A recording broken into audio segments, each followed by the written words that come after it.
Assalamualaikum warahmatullahi wabarakatuh. Selamat malam. Bagaimana kabar kalian? Semoga selalu diberikan kesehatan dan rizki yang cukup. Saya Tama hadir lagi untuk membacakan cerita-cerita misteri dalam Ada Apa Gerangan.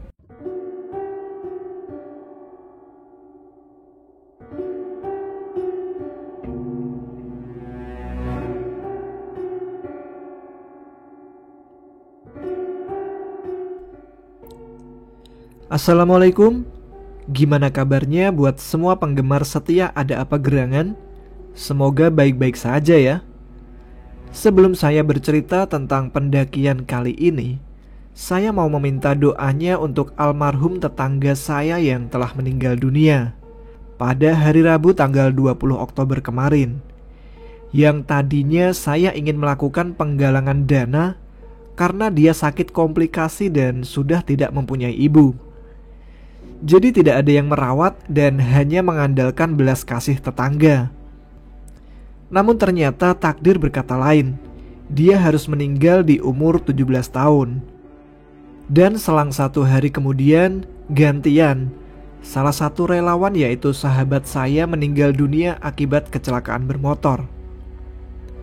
Mohon doa dan al-fatihahnya untuk almarhum Ahmad Hudayfi bin Syahroni dan Ahmad Hulaimi bin Kamaluddin.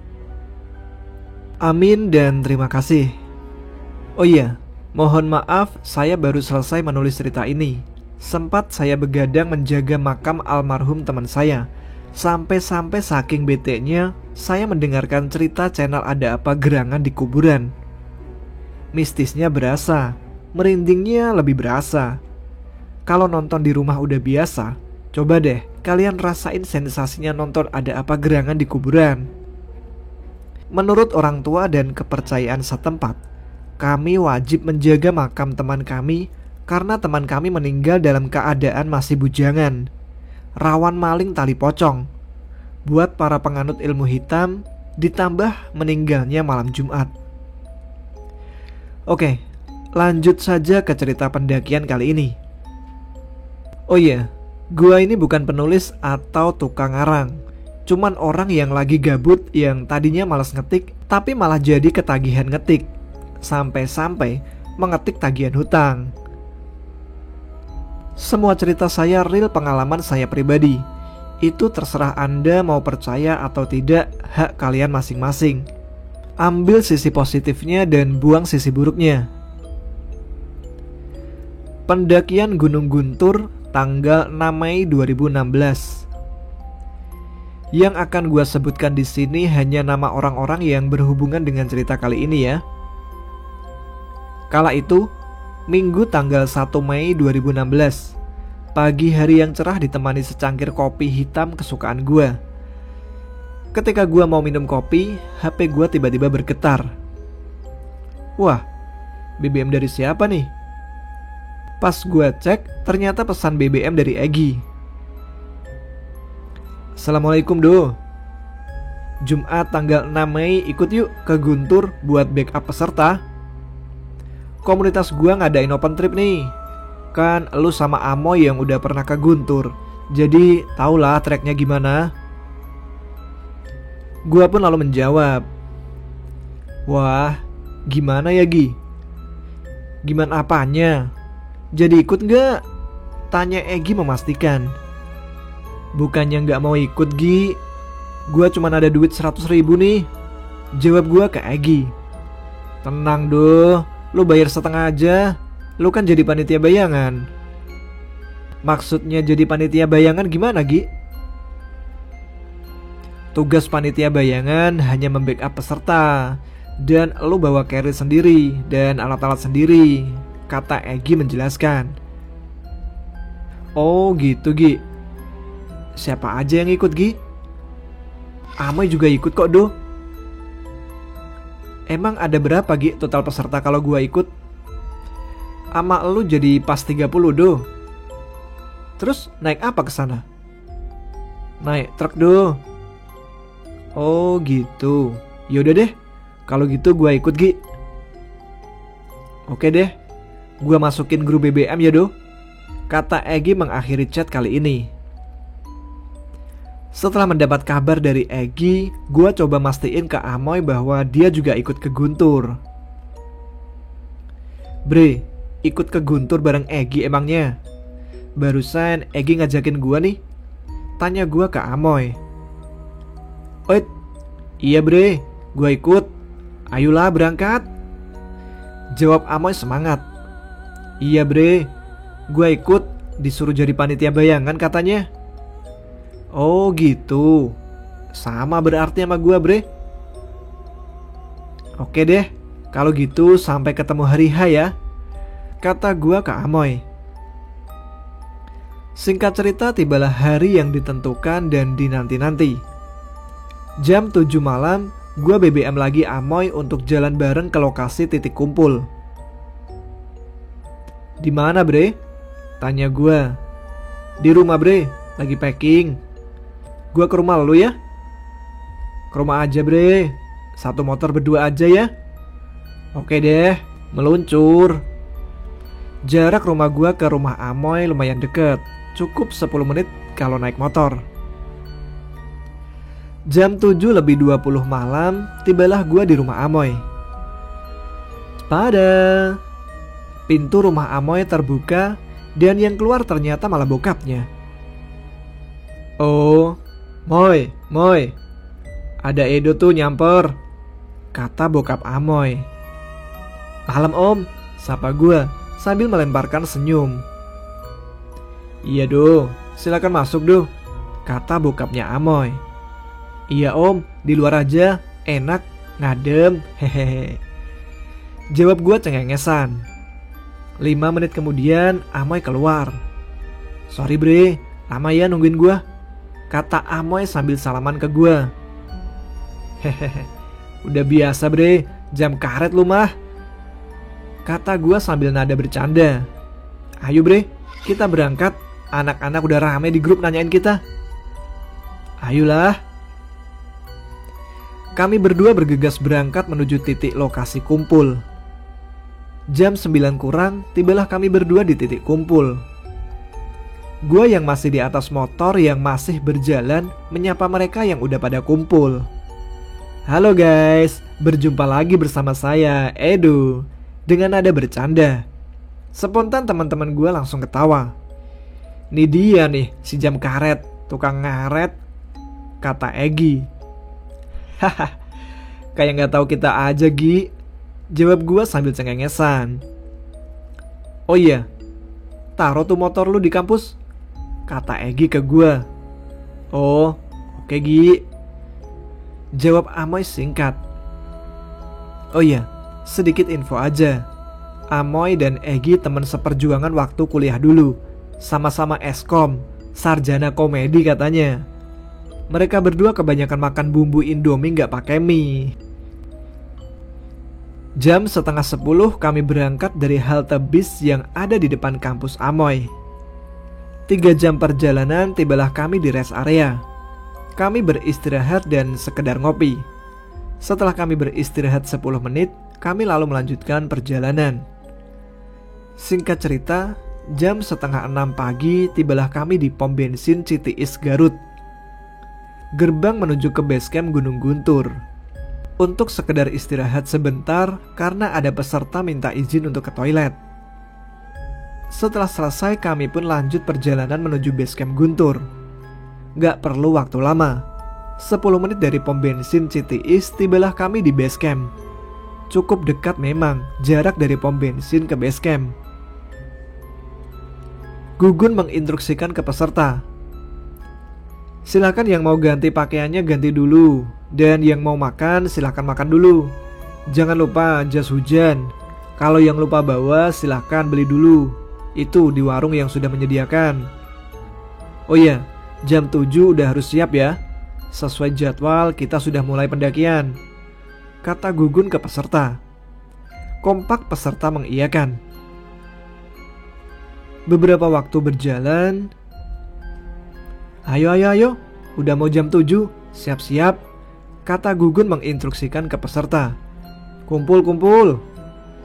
Peserta dan panitia pun berkumpul. Sebelum pendakian dimulai, kita baca doa dulu ya, menurut kepercayaan masing-masing. Berdoa dimulai. Kata Gugun yang memimpin doa. Berdoa selesai. Dan pendakian pun dimulai.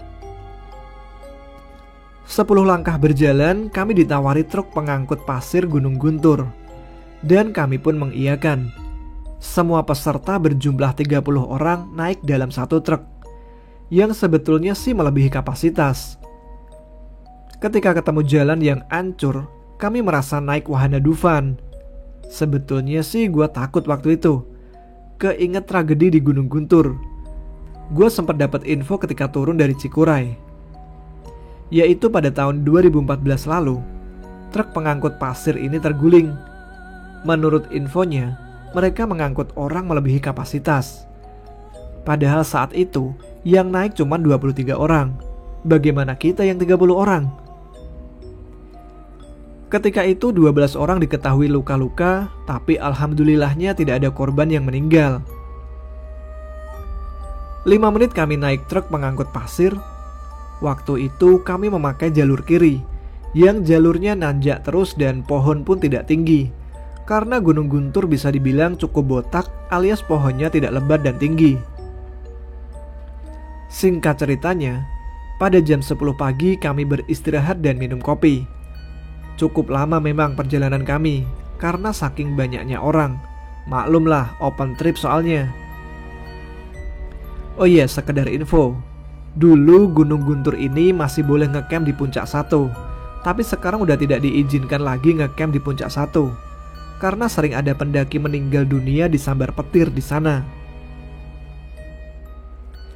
Salah satu peserta yang bernama Ririn dari truk bercandanya terlalu frontal dan sesumbar omongannya. Ketika berjalan, Ririn sempat bilang ke gue, "Bang Edo, lemah amat lu bang, sebentar-sebentar istirahat," kata Ririn. Gue cuman balas senyuman kepada Ririn. "Gue udah pernah ke Semeru bang, di sini mah kagak dingin," kata Ririn dengan logat Betawinya. Ririn merupakan peserta dari Jakarta bersama Alex, seorang wanita tomboy. "Iya Rin, gua mah belum pernah ke Semeru sih," jawab gua dengan nada merendah. Ririn gak tahu kalau gua ini panitia juga, meskipun sih panitia bayangan. Yang Ririn kira gua peserta kayak yang lainnya. Gua disuruh jadi sweeper buat membackup peserta karena cuman gua, Amoy dan Egi yang udah pernah ke Gunung Guntur. Terdengar para peserta dari atas truk sampai di trek bercandanya sampai mana-mana, sampai kata-kata hewan dikeluarkan. Dalam hati gua, ini peserta omongannya pada gak dijaga amat ya. Termasuk si Alex, cewek tomboy yang rambutnya pendek itu. Keanehan-keanehan dan gangguan pun dimulai. Jam 5:30 sore tibalah kami di tengah perjalanan trek yang begitu menanjak. Rumput yang pendek susah untuk buat pegangan. Entah kenapa, cuman gua yang dari tadi sadar kalau pendakian ke Gunung Guntur kali ini cukup lama. Gak kayak biasanya. Biasanya nih, kalau trek pagi, jam 3 sore udah sampai di Puncak 1. Tapi kok ini lama banget ya. Gua lalu meminta break ke yang lain. "Break dulu bang," teriak gua ke Bang Gugun yang memimpin di depan. "Oke, kita break dulu sambil nunggu adzan maghrib selesai," kata Bang Gugun ke peserta lainnya. Kami lalu beristirahat sambil memasak air untuk membuat kopi. Gua dari tadi kesel ngedenger ocehan Ririn sama Alex. Ini anak gacor bener mulutnya, dalam hati gua sambil menggerutu kesal. Setelah adzan maghrib selesai, kami melanjutkan perjalanan kembali. 20 menit berjalan, kami pun beristirahat kembali. Gua yang sedang asik merokok, tiba-tiba dikejutkan dengan kondisi Alex yang mendadak kedinginan hebat waktu itu. Terlihat Alex melipatkan kakinya sampai lututnya ketemu dagu. "Alex hipogi," kata Gugun ke Egi. "Iya Gun." Sontak peserta lain langsung panik melihat kondisi Alex. Gua yang tadinya asik ngerokok bergegas bantuin Gugun dan Egi. Gugun lalu memegang kaos Alex yang terasa memang cukup basah.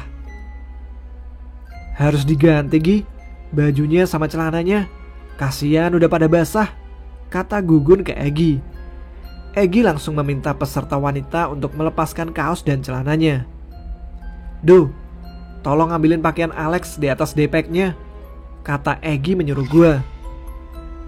Ketika gue mau ambil daypack, gue gak sengaja ngelihat ke salah satu pohon yang gak terlalu besar. Dan di sana ada sesosok pocong.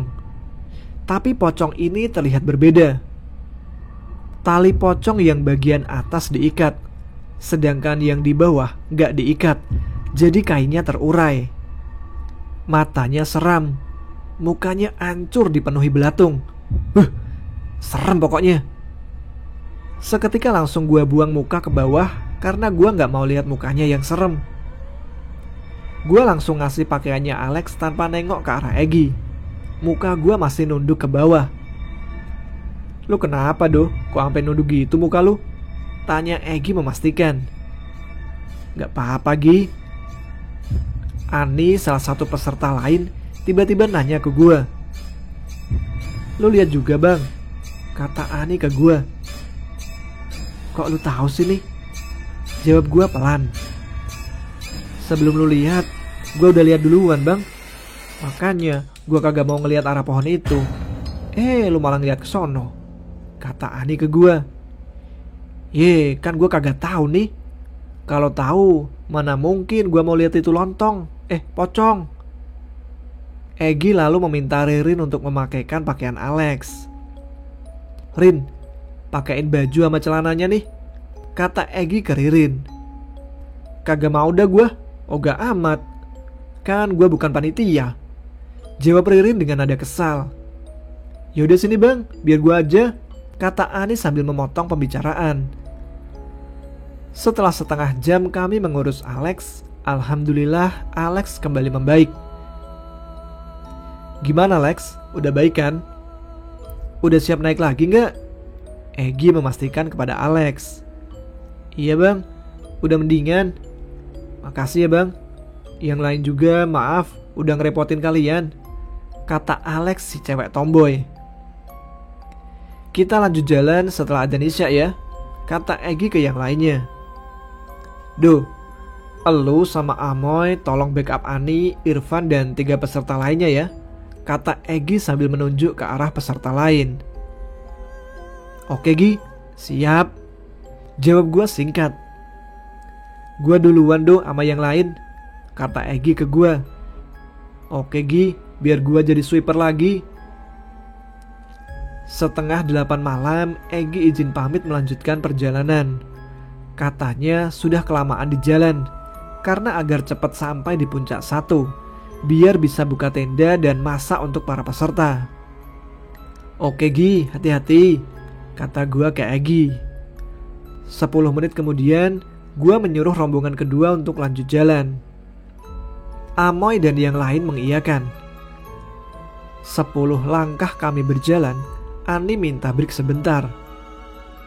Break dulu bang, gue aus. Gue lalu mengambil botol air dan gue kasih ke Ani. Ini nih, sambil menyodorkan botol air. Makasih bang, jawab Ani singkat. Amoy kemudian membuka tas kerilnya untuk mengambil jeruk. Gue ada jeruk nih bre, kata Amoy sambil memberi jeruk ke gue dan yang lainnya. Ketika kami sedang asik memakan jeruk, tiba-tiba kamera DSLR yang Amoy bawa terjatuh. Kamera lu jatuh tuh bang, kata Ani sambil menunjuk ke arah kamera yang jatuh. Mana-mana, kata Amoy panik. Gua ngambil kamera dulu ya. Terus Ani, Irfan dan yang lainnya jalan duluan deh. Puncak dikit lagi tuh, biar gua sama Edo nyusul, kata Amoy. Beneran nih bang? Tanya Ani. Iya serius, udah gak apa-apa duluan aja. Kalau kelamaan istirahat dingin tar, jawab Amoy. Oke deh bang, gua duluan ya. Setelah Amoy menemukan kameranya yang jatuh, tiba-tiba aja dia bilang, Bre, kita kan pernah naklukin gunung ini. Gua cuman senyum gak bales ucapan Amoy. yang menurut gua nggak harus dikatakan. Setelah Amoy bilang seperti itu, kami berdua melanjutkan perjalanan. Tapi baru 1 langkah berjalan, gak tahu kenapa Amoy gak bisa naik ke atas. Naik 1 langkah, merosot lagi. Naik 1 langkah lagi, merosot lagi. Melihat Amoy merosot terus, gua pun coba bantu dorong dari belakang carrier-nya. Tapi anehnya, ini trek tanah dan rumput yang pendek, seperti rumput lapangan bola, bukan pasir. Jadi kenapa bisa merosot? Soalnya waktu itu kami mengambil jalur kanan. Kalau kiri sih baru jalur berpasir. Lu kenapa sih bre? Tanya gue. Tahu nih, sepatunya kegedean, jawab Amoy.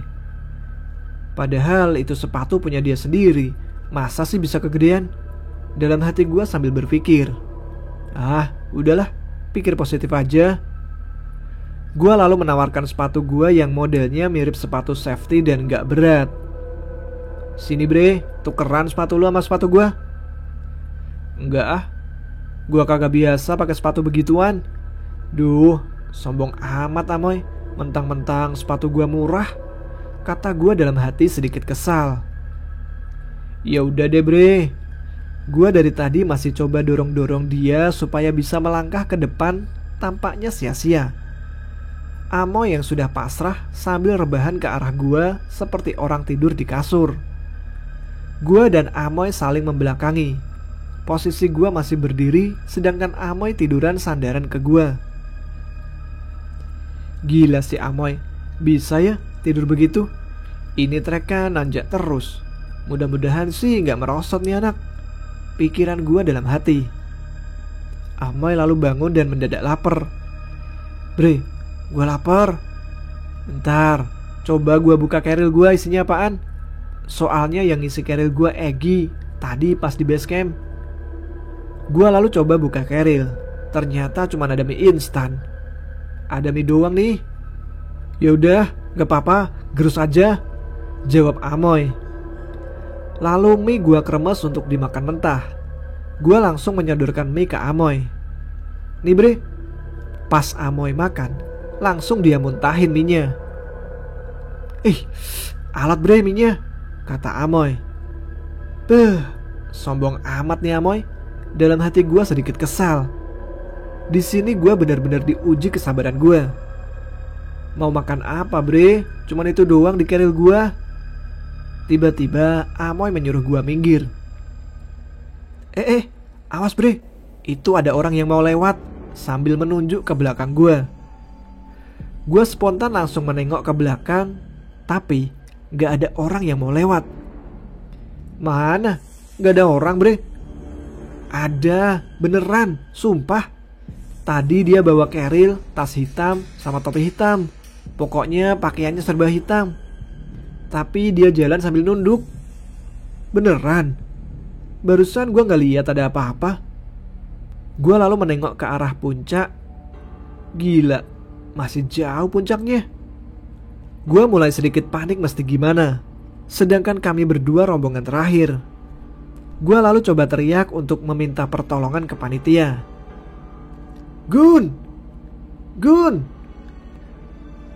Gue coba memanggil Gugun dengan kencang. Lalu terdengar ada suara mirip suara Gugun. Dan gue kenal betul itu suara Gugun. Tapi anehnya, suara itu dari arah bawah. Di sini dong, di bawah.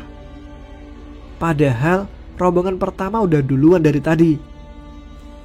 Gue langsung keinget film pendakian yang berjudul Pencarian Terakhir. Pas momen dimana Iyah tersesat berdua di hutan dan teriak minta tolong. Lalu kedengeran ada suara nyebut nama dia. Setelah itu Iyah coba minta tolong dan nyamperin ke arah suara itu. Pas minta bantuan, dia menghampiri temannya. Ternyata temannya sudah hilang. Gua gak mau cari bantuan, ntar bisa hilang juga nih teman gua, pikiran gua waktu itu. Gua coba senterin ke arah bawah dan kosong. Pas gua senter ke arah kiri, di sana ternyata ada 3 orang. 2 cewek sama 1 cowok. Setelah mereka mendekat, ternyata itu Ririn dan 2 pendaki dari Jakarta yang merupakan bukan peserta open trip. Sebut saja nama mereka Vika dan Vino. Lah, elu Rin? Bukannya tadi lu duluan sama yang lain? Ini siapa, Dek? Tanya Vika ke Ririn. Oh, ini rombongan gua, Kak, jawab Ririn. Oh, rombongan lu, Dek. Gua dari tadi di bawah, Bang. Ketemu orang Jakarta juga nih, kata Ririn. Aneh, perasaan dia duluan. Terus pas si Alek Hippo, dia juga ada. Sambil berpikir keras waktu itu. Lu kenapa, Bang? Tanya Ririn ke Amoy. Amoy lapar katanya, jawab gua ke Ririn. Gua gak cerita ke mereka tentang kejadian yang kami berdua alami barusan. Oh, gua ada roti nih sama susu kotak. Nih, makan aja, kata Vika menawarkan. Amoy langsung makan itu roti dan minum susu itu. Bre, ini roti nih, Bre, kata Amoy menawarkan roti ke gua. Enggak ah, lu aja. Pas selesai makan, gua meminta lanjut jalan. Gimana, Bre? Udah mendingan? Kata gua memastikan kondisi Amoy. Udah nih, udah mendingan. 10 menit kami berjalan, kami ternyata sudah sampai di puncak. Aneh, Bre, padahal tadi gua lihat puncak masih jauh. Kok kita baru 10 menit udah sampai puncak? Kata gua ke Amoy. Iya nih, aneh, jawab Amoy terheran-heran. Jam berapa nih, Bre? Tanya Amoy. Jam 9. Gila, lama juga ya. 14 jam kita naik, kata Amoy sambil keheranan. Biasanya sore udah sampai. Tahu nih, Bre. Ya udah, lupain. Kita cari tenda anak-anak, kata gua ke Amoy. Ayo. 5 menit kami mencari tenda yang lain, akhirnya ketemu juga. Ternyata mereka ngecamp agak ke tengah. Badan gua mulai kedinginan. Gua langsung buka keril dan mengambil tenda. Kami buru-buru pasang tenda di lingkungan teman-teman gua. 5 menit kemudian, tenda pun berdiri kokoh. Cepat memang, karena sudah gak kuat menahan dingin. Setelah itu gua coba mencari Ani sambil berteriak ke tenda yang lainnya. Nih, Ani. Iya, Bang, jawab Ani sambil membuka tenda. Gimana nih kondisi lu? Aman kan? Tanya gua. Alhamdulillah, aman, Bang. Bawa tas lu ke tenda gua, kata gua sambil menunjuk ke arah tenda gua. Oke, Bang. Egi terlihat sedang memasak. Setelah melihat gua, dia pun menghampiri. Lu kenapa Do lama amat? Gua tungguin dari tadi, tanya Egi. Biasa lagi, kayak kagak tahu gua sama Amoy, kata gua yang sambil cengengesan. Ah, udah biasa lu mah, ungkap Egi.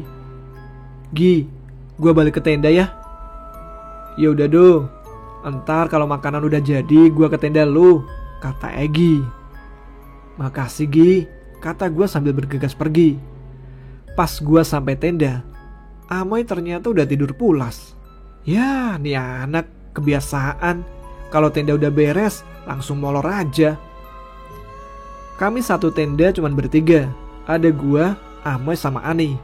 Karena Ani temannya Amoy, makanya dia milih satu tenda sama kita. Bang Edo, mau masak apa? Tanya Ani.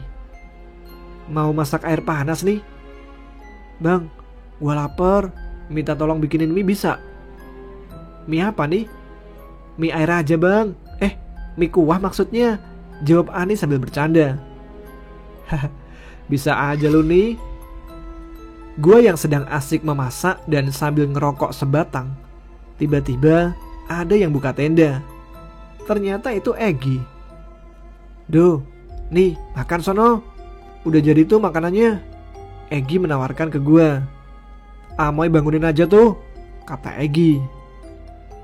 Lagi masak air gua Gi, bakal gua ngopi sama masak mie buat si Ani.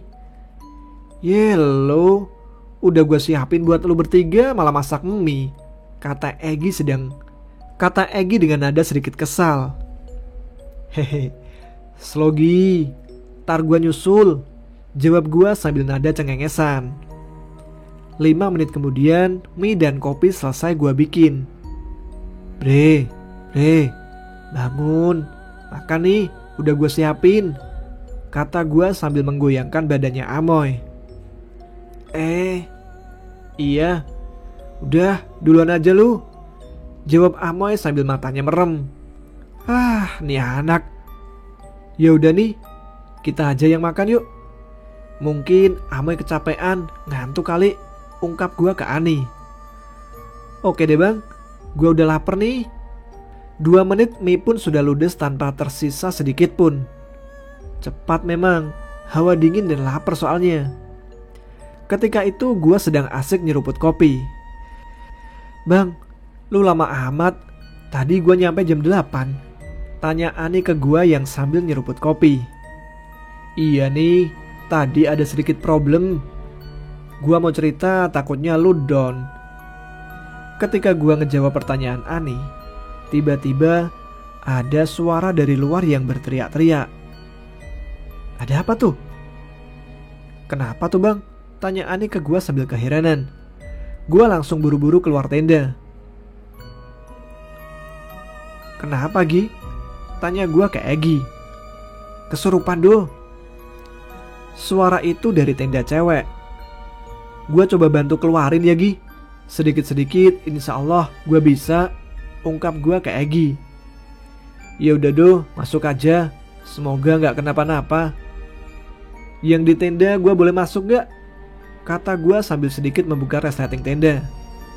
Oh boleh bang, ungkap yang di dalam tenda. Gue lalu masuk ke dalam tenda. Ketika gue masuk ke dalam tenda, ternyata itu Ririn yang sedang kesurupan.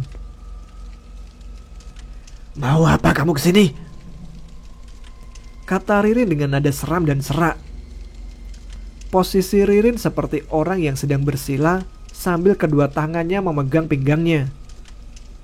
Kamu kenapa masuk ke badan ini anak? Tanya gue. Saya mau anak ini. Dia tidak bisa jaga omongannya dan sudah mengotori tempat ini. Dengan nada seram dan mengancam sambil matanya melotot. Maksudnya mengotori tempat ini gimana ya? Kata gue sambil terheran. Dia lagi dapet bang, kata cewek yang satu tenda dengan Ririn. Oh pantesan, kata gue sambil mengangguk-ngangguk.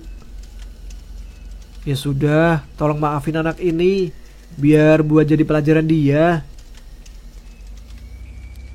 Tidak bisa, dia harus ikut dan jadi budak kami. Dengan nada mengancam. Tolong maafin dia, dia memang salah, kata gue mencoba negosiasi sama makhluk yang memasuki tubuh Ririn. Makhluk itu cuma menggelengkan kepalanya, tandanya dia tidak mau. Gue yang pernah melihat ustadz di kampung gue yang sering menangani orang yang kesurupan dan belajar dari pengalaman di Pulau Sari, gue lalu coba untuk mengeluarkan makhluk itu. Gue pencet sekencang mungkin jempolnya. Dia langsung menjerit. Sakit, sakit. Makhluk itu mulai kesakitan. Silahkan Anda keluar dari tubuh anak ini. Kalau enggak saya pencet lagi nih. Dengan nada mengancam. Saya tidak mau, kata makhluk itu. Gue lalu coba pencet jempolnya lagi. Sakit, sakit. Dia terus kesakitan. Makanya keluar, bentak gua ke dia. Saya bisa melepaskan anak ini, tapi tukar dengan kamu. Dengan nada mengancam sambil melotot matanya. Saya salah apa? Sampai-sampai ditukar dengan saya, kata gua sambil negosiasi. Kamu udah ikut campur dengan urusanku. Sontak cewek-cewek yang ada di dalam menjadi panik semua. Gimana ini bang? Gak mau keluar? Tanya si cewek yang satu tenda dengan Ririn. Tenang, tenang. Bantu sholawat ya, kata gue sambil mencoba menenangkan. Baik, kalau kamu tidak bisa diajak secara halus, saya akan keluarkan Anda dengan secara paksa. Jempol dia gua pencet sekencang mungkin, sambil mengumandangkan azan di dekat kupingnya. Panas, panas, panas, kata makhluk itu yang mulai kepanasan hebat. Ketika azan selesai, alhamdulillah makhluk itu telah keluar dan Ririn terkapar lemas dan pingsan. Sontak yang ada di dalam tenda mengucap alhamdulillah, tanda kami bersyukur. Gue lalu menanyakan kenapa tiba-tiba Ririn bisa kerasukan. Lalu salah satu anggota yang ada di dalam tenda menjawab. Awalnya dia lagi duduk, terus dia bilang dingin. Tiba-tiba dia diem bang, kayak orang ngelamun, kata salah satu cewek yang ada di dalam tenda menjelaskan. 5 menit kemudian, alhamdulillah Ririn mulai sadar. Gue kenapa nih? Kok ada lubang di sini? Tanya Ririn yang sudah mulai sadar dalam keadaan lemas. Ririn yang mencoba bangun, gue suruh jangan bangun dulu. Tolong kasih minum. Jangan ngelamun ya Rin. Banyak-banyakin istighfar, sholawat, dalam hati juga gak apa-apa, kata gue ke Ririn. Iya bang, makasih ya, kata mereka semua menjawab serentak. Yaudah, gue ke tenda ya. Udah, kalian pada tidur, kata gue sambil bergegas keluar tenda. Aturan jam 11 malam untuk acara game ternyata diundur untuk esok pagi karena kondisi yang tidak memungkinkan. Ternyata setelah gue keluar dari tenda, di luar sudah ramai oleh pendaki lain, mencoba bertanya-tanya apa yang terjadi ke gue. Udah keluar doh, tanya Egi ke gue. Pendaki lain mencoba mendengarkan apa yang gue bilang. Alhamdulillah udah Gi. Tolong jagain itu anak. Soalnya itu anak omongannya gak bisa dijaga. Dan dia lagi dapet tuh makhluk yang masuk ke tubuh Ririn, kepengen dia ikut jadi budaknya, kata gue mencoba menjelaskan. Ya udah doh, makasih ya. Gua Gugun sama yang lainnya gak bakalan tidur. Iya Gi, tolong jagain ya. Gua mau tidur, kata gua yang langsung jalan ke arah tenda. Makasih do, kata Egi sekali lagi. Ketika gua udah masuk ke dalam tenda, Ani langsung menanyakan ke gua apa yang terjadi. Gak kenapa-napa, udah tidur, jawab gua yang udah capek dan ngantuk. 5 menit kemudian, gua pun sudah tertidur. Tiba-tiba, gua kebangun. Berisik amat di luar, ungkap gua dalam hati. Suara berisik berasal dari luar seperti suara di pasar dan ada suara musik Sunda kuno. Kok di tengah-tengah gunung ada suara pasar ya? Kata hati gua yang bertanya-tanya dan penasaran. Gua lalu coba keluar untuk mengetahui keadaan di luar. Ketika gua keluar, ternyata di luar rame. Tapi anehnya, gak ada tenda satupun di sana kecuali tenda gua. Hanya ada orang yang sedang bertransaksi seperti layaknya pasar biasa. Tapi suasananya seperti pasar zaman dulu. Di sana, semua orang-orangnya terlihat wajahnya begitu pucat, dengan pakaian kerajaan zaman dulu. Ada yang pakai kemben ceweknya, sedangkan cowoknya pakai topi caping atau topi petani. Di depan gua ada nenek-nenek menghampiri. Nenek tersebut berbicara bahasa Sunda, menurut gua sih seperti Sunda kuno, tapi yang gua gak pernah dengar sebelumnya. Ada kata-kata yang sedikit gua paham sih. Artinya kayak gini. Selamat datang nak di pasar, kata nenek itu sambil tersenyum ke arah gua. Nenek siapa ya? Sudah, ayo ikut nenek. Mampir dulu ke rumah nenek, kata nenek itu. Gua cuman mengangguk seperti dihipnotis. Gua berjalan mengikuti nenek itu hingga akhirnya gua sampai ke rumahnya. Sebuah rumah yang tampak seperti rumah zaman dulu. Rumahnya seperti bilik dari kayu, dan lantainya bukan dari keramik, tapi dari tanah. Nenek itu lalu menyodorkan air putih dan buah-buahan selayaknya buah-buahan di kehidupan manusia. Gak lama sebelum gua meminum air itu, gua pun tersadar. Astagfirullah, di mana ini? Kata gua dalam hati. Kok gua ada di rumah? Rumah siapa ini? Bentuknya rumah zaman dulu lagi. Kan gua lagi naik gunung, kok tiba-tiba ada di sini? Apa jangan-jangan gua dibawa nih buat gantiin Ririn jadi budak si nenek? Kata gua dalam hati dengan penuh ketakutan. Gua lalu keinget kalau kita terjebak di pasar setan atau di kampung setan, jangan sekali-sekali mencicipi makanan atau minuman yang disediakan oleh mereka. Gua lalu pura-pura minum yang ada di dalam kendi. Mulut gua tempelin tapi gak gua minum. Enak nek minumannya. Saya langsung kenyang nih, kata gua ke si nenek itu.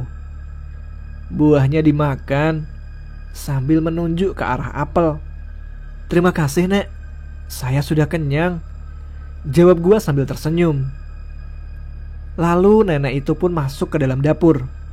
Tiba-tiba di belakang gua ada yang menepuk pundak gua. Tiba-tiba ada yang menepuk pundak gua dari belakang sambil mengucapkan salam. Sampurasun, dengan nada lembut. Gua pun langsung menengok ke belakang. Ternyata di belakang gua ada seorang kakek-kakek memakai topi caping. Lalu gua pun membalas salam si kakek. Kakek itu mukanya bersih dan menurut gua sih bercahaya. Maaf, kakek siapa ya? Tanya gua pakai bahasa Sunda halus yang gua bisa. Mari ikut kakek. Kamu aman sama kakek. Mumpung si nenek sedang ke dalam, kata si kakek sambil mengulurkan tangannya. Gua hanya mengangguk pertanda mengiyakan. Ketika di tengah perjalanan mau memasuki pasar setan, kakek itu bilang, "Kamu gak salah, temanmu yang salah. Kamu tidak pantas di sini. Kamu orang baik. Tolong kasih tahu kepada teman-temanmu. Jaga sikap sopan santun, jangan berbuat maksiat. Semua tempat pasti ada penghuninya. Jadi jaga adab kalian," kata kakek yang menasihati gua. Nenek-nenek itu berniat mau menjadikan kamu budaknya. Kamu bakalan jadi budaknya kalau kamu tadi meminum dan memakan buah-buahan itu, kata kakek itu lagi. Gua dari tadi cuma menyimak kata kakek itu sambil mengangguk-angguk. Nak, sekarang kamu jalan lurus terus ya. Jangan sampai kamu sekali-sekali menengok ke belakang. Fokus ke depan saja. Kalau ada suara apapun, jangan menoleh ke belakang, kata kakek itu. Baik kek, hatur nuhun pisan, sudah menolong saya, kata saya sambil saling mencium tangan kakek itu. Terima kasihlah sama Allah Subhanahu wa ta'ala. Saya hanya perantara saja, kata kakek itu sekali lagi. Baik kek, saya izin pamit. Assalamualaikum. Waalaikumsalam. Gua lalu mencoba masuk ke pasar setan seperti gapura-gapura zaman dulu. Gua sambil berdoa dan dimulai dengan Bismillahirrahmanirrahim, lalu memanjatkan doa dalam hati. Ketika gua masuk ke dalam pasar, suara bising dari pasar yang sedang bertransaksi. Penghuni yang ada di pasar menatap tajam matanya ke arah gua. Suara dari belakang memanggil-manggil nama gua. Suaranya ada yang seperti ibu gua, ada juga yang memanggil suaranya seperti orang yang gua kenal. Suara itu seperti suara Amo yang sedang meminta tolong. Nengok gak ya? Ah, masa bodoh lah. Ketika gua sudah melewati pasar, tiba-tiba gua kebangun dari tidur. Astagfirullah, ini gua mimpi apa nyata ya? Ungkap gua dalam hati sambil bertanya-tanya. Gua lalu coba ambil HP yang ternyata sudah jam 5 pagi. Gua lalu menengok ke arah Amoy dan Ani, ternyata mereka masih tertidur. Gue langsung ambil kompor dan air untuk memasak mie dan kopi. 10 menit kemudian mie pun sudah matang. Gue pun bangunin Amoy dan Ani. Bre, bangun, kata gue sambil menggoyangkan badannya. Udah pagi ya, kata Amoy dengan nada bangun tidur. Iya bre, udah jam 5 nih. Ani, bangun, makan dulu nih. Bre, makan nih, udah gue siapin, kata gue menawarkan ke Amoy dan Ani. Iya bang, kata Ani dengan nada bangun tidur. Kami bertiga pun mulai makan bersama. Gue cuma memakan mie 2 sendok, tapi udah kenyang. Wah gak asik lu bre, kata Amoy. Serius, gue udah kenyang bre. Gue lalu ambil rokok kretek sambil seruput kopi. Lalu kepikiran tentang kejadian yang gue mimpiin. Gue masih bertanya-tanya apakah ini nyata atau hanya mimpi. Gue masih ingat pesan kakek untuk menyampaikan kepada yang lain. Jam 5:30 pagi, suara dari luar terdengar berisik. Bukan suara pasar seperti ada yang dalam mimpi gue, tetapi suara para pendaki yang menikmati awan dan sunrise meskipun tidak terlalu jelas karena agak tertutup oleh gunung yang di samping Gunung Guntur. Bre, gue keluar ya, kata gue ke Amoy. Iya bre, sono no, keluar no. Pagi yang cukup hangat sekaligus dingin, kira-kira suhunya mencapai 12 derajat Celcius. Awan yang masih agak hitam dan pemandangan yang indah sekali. Sebentar gue menikmati dan menghirup sejuknya udara pagi di Gunung Guntur. Tiba-tiba Egi memanggil gue. Do, sini, ngopi. Udah gue seduhin nih buat lu, kata Egi menawarkan. Iya Gi, makasih, jawab gue sambil menghampiri Egi. Gue lalu membuka obrolan dan menanyakan kondisi Ririn. Gi, gimana Ririn? Udah baikan? Tanya gue memastikan keadaan Ririn. Alhamdulillah do, udah baikan. Syukur deh kalau gitu. Tapi ada kejadian lagi gak semalam? Alhamdulillah gak ada kok do, dia pulas. Singkat cerita, jam 6 pagi, para panitia dan peserta keluar dari tendanya masing-masing. Alex yang keluar tenda sudah lebih segar daripada kondisi semalam yang kena hipo. Ririn pun muncul keluar dari tenda sambil tersenyum sumringah bahwa badannya sudah makin segar. Pagi, selamat datang di Indomaret, sapa gua dengan nada bercanda sambil tersenyum. Pagi Bang Edo, jawab Ririn sambil melemparkan senyum balik. Sini, semuanya minum teh dulu, gua menawarkan ke peserta yang lainnya. Iya bang, makasih ya, jawab peserta serentak. Wih, kompak amat kayak anak SD, kata gue sambil ketawa dengan nada bercanda. Iya si abang, main anak SD aja. Abis minum teh, silahkan semuanya menikmati sunrise dan silahkan foto-foto. Jam 8 kita sarapan pagi. Setelah itu ada hal penting yang mau saya sampaikan, kata gue ke yang lain. Ada yang mau diomongin apa bang? Tanya Ririn penasaran. Udah, nanti aja, nikmatin pemandangan yang lagi bagus-bagusnya tuh, kata gue sambil menunjuk ke arah awan. Jam 8 balik ke tenda semua ya. Kok jadi gue ya yang ambil alih komando, pikir gue dalam hati. Ah, masa bodoh, yang penting demi kebaikan bersama. Semua peserta bergegas menuju pemandangan yang bagus dan foto-foto. Panitia yang lain segera memulai memasak. Gi, gua ke tenda sebentar ya. Abis itu gua mau foto-foto dan dampingin peserta, kata gua ke Egi. Oh ya udah doh. Amoy terlihat sedang asik memasak, lalu pun gua iseng foto tanpa sepengetahuan Amoy. Awan yang terlihat bagus membelakangi badan Amoy. Gua coba menghampiri peserta yang sedang asik berfoto dan terlihat senang dengan pemandangan yang indah. Singkat cerita, jam sudah menunjukkan pukul 8 pagi. Tandanya para peserta harus balik ke tenda untuk sarapan pagi. Ayo, balik ke tenda, kata gue menginstruksikan. Iya bang, jawab mereka serentak. Irfan yang menghampiri gue menunjukkan hasil fotonya. Dia sedang memegang kertas dengan bertuliskan, kita bukan sok kuat, tapi maksain. Anjay, ngeri amat Kang itu kata-kata. Irfan pun menjawab dengan nada cengengesan. Ayo Kang Irfan, kita makan.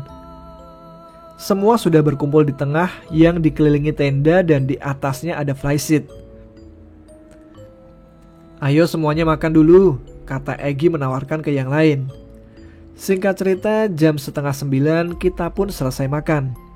Gi, tolong bikinin kopi, teh dan susu buat para peserta ya, biar ngobrolnya enak. Panitia yang lain segera memasak air panas. 15 menit kemudian, kopi, teh dan susu siap diminum. Teman-teman yang lain yang dari tadi menunggu penasaran apa yang mau gua obrolin. Gua sebenarnya malu ngomong di depan banyak orang, tapi gua anggap gua sedang ngobrol bertiga. Jadi gini, semalam gua gak tahu mimpi atau nyata. Gua ketemu pasar setan. Terlihat mereka mukanya pada kaget dan heran. Kok bisa? Kata Egi. Lalu gua pun menjelaskan apa saja kejadian semalam sambil menasihati yang lain, termasuk Alex dan Ririn. Lain kali jangan gitu lagi ya. Iya, maaf ya bang, kata Ririn dan Alex dengan raut wajah dan nada begitu menyesal. Jangan meminta maaf ke gua, Rin. Lex, minta maaf sama penghuni di sini dan minta ampun menurut kepercayaan masing-masing, kata gua dengan nada mempertegas. Setengah jam gua menceritakan, jam 9 waktunya jadwal fun game dan kalau yang menang dapat hadiah door prize. Setelah 1 jam kami melaksanakan game, gua melihat perubahan dari Ririn dan Alex. Mereka ceria lagi kayak biasanya, tapi mereka berubah, tidak bicara frontal dan sesumbar lagi. Alhamdulillah gue senang melihat perubahan itu. Setelah itu kita packing sekitar jam 10. Ayo setelah packing kita foto-foto bersama dulu ya, kata Gugun menginstruksikan. Singkat cerita jam 10:30 kami sudah selesai packing. Gak ada yang ketinggalan kan? Kata gue memastikan. Gak ada bang, jawab mereka serentak. Ayolah kita foto bersama.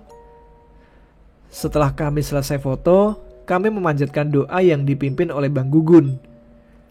Kita berdoa menurut kepercayaan masing-masing. Setelah selesai berdoa, melewati trek berpasir, kami sedikit lari sambil menginjak keras ke pasir membuat sepatu dimasuki oleh batu kecil-kecil. Teman-teman semuanya terlihat senang dan menikmati. Katanya seperti turun dari eskalator di mall. Jam 12 kami tiba di pos 3. Cepat memang, karena kami cuma turun sedikit. Alhamdulillah tidak terjadi apa-apa. Setelah menunggu adzan duhur selesai, kami pun melanjutkan turun ke base camp. Begitu sampai di base camp, para peserta yang lain sempat belanja oleh-oleh aksesoris Gunung Guntur. Waktu itu belum ada tempat sholat seperti base camp kayak sekarang. Tempat yang jualan aksesoris pun masih pakai tenda dan plastik terpal hitam. Setelah kami selesai beli oleh-oleh, gua pun sampai di Curug Citiis. Meskipun air terjunnya tidak tinggi tapi segar airnya. Mereka juga senang kalau ada air terjun. Para peserta asik cuci muka dan ada sebagian yang mandi. Singkat cerita, kami selesai mandi dan bergegas untuk turun. Setapak demi setapak bebatuan dan tanah kami lewati ditemani suara-suara binatang. Jam 2:30 kami sampai di base camp dan alhamdulillah tidak terjadi apa-apa. Singkat cerita jam 5 sore kami bergegas pulang. Jam 4:30 pagi sampailah kami di halte kampus. Kami lalu pamit dan bersalaman untuk meminta maaf kalau ada salah kata atau perlakuan yang gak enak, tolong dimaafkan. Itulah kisah perjalanan pendakian saya kali ini. Yang bilang cerita saya ini dilebih-lebihkan itu hak Anda yang menilai. Tapi pesan saya, jaga sopan santun dan jaga ucapan mau dimanapun kalian berada. Semoga perjalanan saya kali ini ada hikmahnya dan bermanfaat bagi kita semua. Next, insya Allah saya mau bercerita di Gunung Merapi. Oh iya, sebelum pamit undur diri, saya mau pantun sedikit. Ikan tomat makan hiu. Salah, bukan itu. Ikan hiu makan tomat. Thank you very much.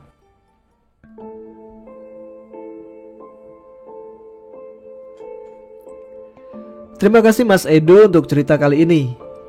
Jangan berhenti semangat untuk menuliskan kisah-kisah misteri selanjutnya ya. Terima kasih untuk sahabat Ada Apa Gerangan yang selalu memberi semangat dan saran-saran yang bermanfaat. Salam untuk Mbak Tini Permana, DSS Audio Kediri, Mbak Afifah Dian, Mas Akagami, Mbak Finniken, Mbak Andi Lahsa, Celike Umbi, Abang Sahri, dan Bapak tercinta dari Mas Teddy S. Jadi salamnya nggak cuman yang first comment ya, jangan berkecil hati. Tapi ada juga dari pilihan acak suka-suka. Salam untuk tim asik, tim gercep, tim horor tengah malam, dan tim horor pagi-pagi. Baiklah, sampai di sini episode kali ini. Yang belum subscribe silakan subscribe, yang belum kenal salam kenal. Yang baru tahu channel ini selamat datang, dan yang rindu suara saya, jangan bosan-bosan ya. Oke, makasih semuanya. Saya Tama harus pamit dan jumpa lagi di episode selanjutnya. Tetap semangat, jaga kesehatan, selamat malam. Assalamualaikum warahmatullahi wabarakatuh.